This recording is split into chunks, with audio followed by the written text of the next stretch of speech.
سنت اعتکاف دی. سنت اعتکاف چې کوم دی د عام آخري عشره کې زموږ د نبي علیه السلام د ډېر تاکید سره ډېر دغه سره ثابت شوی دی.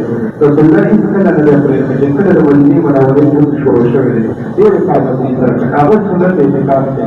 سنت اعتکاف چې کوم دی د هغه د روژې د شلمې ورځې نه د شلمې ورځې نه شروع کېږي د غروب نه 15 منټه 6 منټه مخکې د شلمې روژه باندې هغه د آخري اختر اعلانه پورې ودا کېږي نه.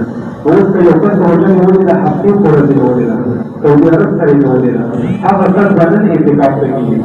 نن د مازدیګر لمونځ نه بعد د ماښام لمونځ نه مخکې به جومات ته ځان رارسوي ځکه د هغوی نن شلمه ورځ ده روژه ده.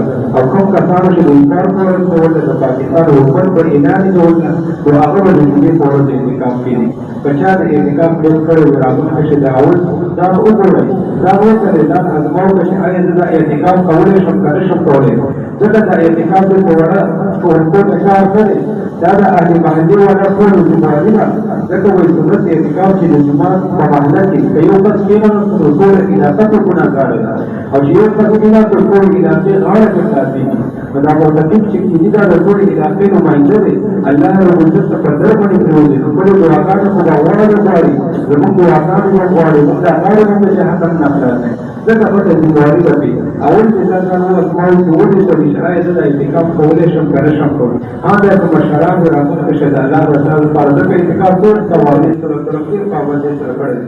الله تعالی وخت ورکړی و دا فارغ و اعتکاف ته چې نکاحي سړی دی وباسي دې لپاره ځکه چې رمضان په ختمېدو دی الله راته موقع راکړې چې الله باندې د خپلې غاړې د جهنم نه خلاص کړو د خپل ګناهونه ترې وبخښو. الله رب العزت دې والا او تاسو د عمل کولو توفیق راکړي.